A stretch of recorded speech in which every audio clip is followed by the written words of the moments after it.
Assalamualaikum warahmatullahi wabarakatuh. Alhamdulillahi wa kafa. Wassalatu wassalamu ala rasulillah wa ala alihi wa sahbihi ahli tuqa wal wafa. Subhanaka la ilma lana illa ma 'allamtana innaka antal alimul hakim. Rabbi shrah li sadri wa yassir li amri wahlul 'uqdatam min lisani yafqahu qawli. Amma ba'du. Teman-teman kicau mania dimanapun Anda berada, dari Sabang sampai Merauke, ketemu lagi bersama saya Bang Kinara. Kali ini di channel Kinara Filsafat Kicau. What did happen to the last 10? I ran away with my life, fast forward, never turn back again. It's kind of funny that the more we pass time, the more we need to set the rewind. And 19 was the year I had to leave you, but now I'm seeing all the signs. Untuk video kali ini saya mau angkat topik kaitannya dengan pertanyaannya Mas ini. Bisakah karakter burung itu dibentuk, dicetak, karena di FB itu banyak postingan-postingan seperti itu. Seperti yang sering saya sampaikan berkali-kali teman-teman, masalah karakter burung ya. Karakter burung sebenarnya kalau kita mau bicara kepastian apakah bisa atau tidak, tentu nggak bisa diklaim ya kepastiannya. Yang pasti, yang hak nggak bisa bro ya, nggak bisa diklaim, maksudnya nggak bisa diklaim. Jadi gini, hanya saja upaya pembentukan karakter seperti yang sering saya sampaikan berkali-kali. Kalau pembentukan karakter, misalkan kita itu mengunci pikiran kita dalam merawat burung, kaitannya hanya dengan masalah porsi extra fooding, mandi, jemur, seperti yang sering saya sampaikan berkali-kali. Pembentukan karakter itu tidak ada kaitannya dengan ini semua. Karena 80% burung bagus itu adalah karakter, 20% sisanya rawatan. Saya rasa mengenai extra fooding, mandi, jemur, makan, ini itu asupan. Intinya kan begitu. Asupan tidak mempengaruhi karakter burung. Yang mempengaruhi karakter burung adalah perlakuan, adalah chemistry. Seperti yang sering saya sampaikan berkali-kali di video-video saya. Contoh sepele, anakmu mau kamu kasih makan tempe, tahu, daging, ayam, wis mbuh apa iki, yang membentuk karakternya bukan pola makan, bukan pola mandi, bukan pola-pola ini semua, tapi interaksimu setiap harinya dengan anak-anakmu ini tadi. Kalau kamu menghadirkan dirimu dengan cara yang keras, maka anakmu akan jadi pribadi yang keras. Kalau kamu menghadirkan dirimu dengan cara yang lembut, maka anakmu juga akan jadi pribadi yang lembut. Ngono rek, ini logika. Jadi mengenai pembentukan karakter itu sebenarnya mindset kita dalam berpikir saja. Jadi ini tuh misalkan dengan interaksi, dengan chemistry, ini hanya sebatas upaya yang jauh lebih masuk akal daripada mengenai settingan. Kenapa saya bilang seperti itu? Ya balik mana iki mau rek? Ya balik mana? Asupan ini tadi, asupan kan nggak mempengaruhi karakter, perlakuan tuh bro yang mempengaruhi karakter itu. Ngono loh bro. Dan masalah hasil apakah ini bisa dibentuk atau tidak, wallahu alam. Ini semua masa depan yang akan datang. Kita semua tidak ada yang tahu bro. Tapi ini kan masih masuk akal. Kalau kita mengupayakan dengan perilaku, kita mengupayakan dengan interaksi, dengan chemistry, ini masuk akal. Karena yang namanya bimbingan karakter itu terbentuk dari faktor lingkungan, dari faktor perlakuan, dari faktor kebiasaan. Ngono loh bro.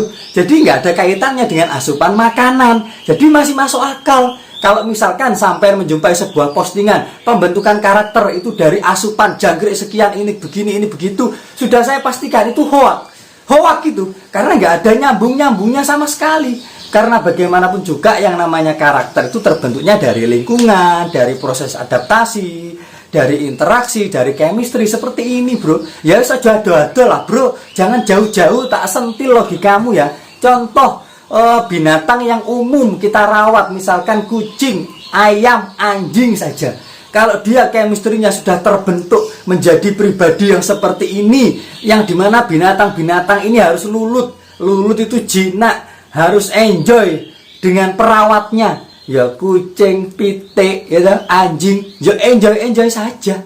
Tapi coba yang hidupnya di liar-liaran, atau mungkin ayammu, atau mungkin kucingmu yang gak biasa interaksi dengan kamu, terus disentuh dengan tetanggamu yang gak biasa berbaur dengan manusia yang lain, otomatis kucingmu ya takut, otomatis ayammu ya pergi. Tapi kalau untuk kucing dan ayam yang sudah biasa berbaur dengan manusia yang lain, biasa diumbar, ya otomatis biasa saja. Karena apa yang membentuk karakternya seperti itu? Ya karena faktor keadaan, faktor adaptasi lingkungan, faktor perlakuan, faktor keterbiasaan. Kan ya ngono toh bro.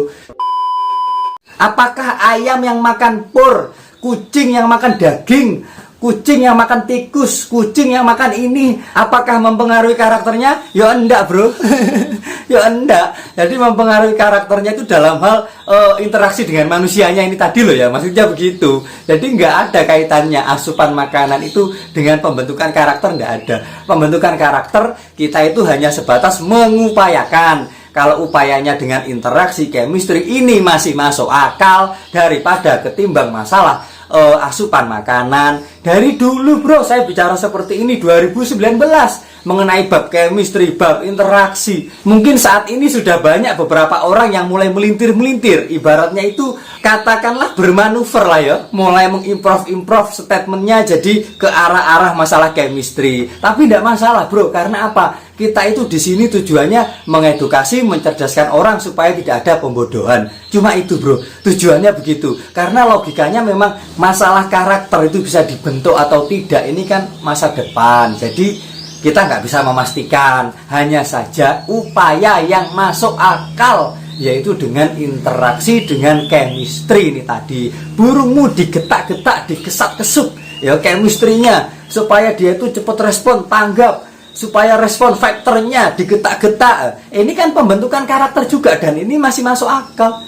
Daripada kamu merawat burungmu di jangkrik, cantolnya mandi jemur, jangkrik cantolnya mandi jemur. Kalau beli burung jadi enak bro, karena sudah melalui proses yang panjang.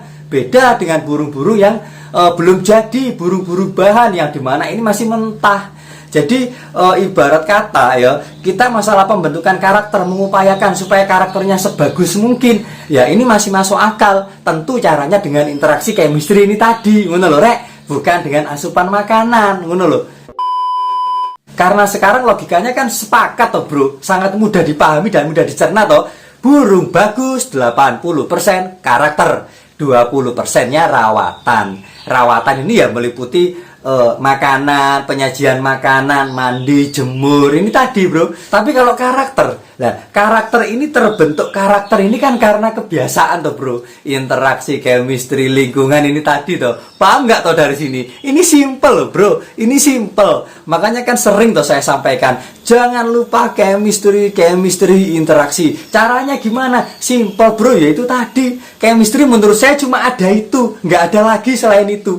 Kalau ada yang membeda-bedakan, chemistry begini, chemistry grade A, chemistry grade B, grade C, engko mumet dah sih sampean, mumet dah semu. Wis toh, gawe simpel-simpel wae. Chemistry itu ya bentuk interaksi antara perawat dengan burung. Ya entah burung itu mbok goda-goda, mbok kesat-kesut supaya dia lebih enjoy, lebih mapan, lebih nyaman. Seperti yang sering saya sampaikan di channel Kinara Kacer, di mana Siti Jenar misalkan, dulunya burung yang sangat giras, hariannya cuma ngeriwi. Kenapa dia sekarang bisa di titik ini? Karena chemistry-nya dengan saya sangat luar biasa. Saya sangat sering bentak-bentak itu burung, tak kesat-kesut, sehingga dia responnya jadi seperti itu. Kalau misalkan dulunya saya merawat dia itu cuma terpaku dengan pola settingan, jangkrik, keroto, ulat Hongkong, jemur, mandi, yes manuke ngono-ngono wae pasti, gitu loh. Jadi pembentukan karakter itu terbentuk karena faktor interaksi, faktor chemistry ya. Kalau mengenai urusan hasil ya tentu dari upaya ini kan, yang namanya upaya bro, artinya upaya itu kan kita cuma sebatas mengupayakan. Kita nggak bisa memastikan. Yang maha memastikan bukan manusia. Tapi yang masuk akal ya ini tadi memang interaksi ini. Kalau mau dikaitkan dengan pembentukan karakter masih masuk akal. Apakah karakter bisa dibentuk? Ya tentu menurut saya bisa. Opo jari Gusti Allah, kita hanya bisa mengupayakan. Paham dari sini teman-teman? Jadi intinya di sini kalau masalah karakter itu bisa dibentuk atau tidak, jawabannya bisa, ya bisa. Hanya saja yang maha membolak-balikkan ini bukan manusia. Manusia cuma bisa mengupayakan. Yang maha membolak-balikkan, yang maha memastikan dan memutuskan adalah Allah Subhanahu wa Ta'ala, bukan manusia. Manusia cuma bisa mengupayakan. Dan upaya yang sangat masuk akal yang kaitannya dengan karakter itu adalah interaksi dan chemistry. Seperti itu teman-teman. Paham dari sini ya? Wes ngono wae. Semoga menyentuh logikamu, singkat, padat dan jelas. Biar tidak biar tidak marahin dasmet ya, supaya lebih ke inti saja ya. Wes ngono wae. Semoga menjadikan kita semua menjadi manusia yang tidak melampaui batas dalam hal merawat burung. Semoga bermanfaat. Saya Airi, wabillahi taufiq wal hidayah. Assalamualaikum warahmatullahi wabarakatuh.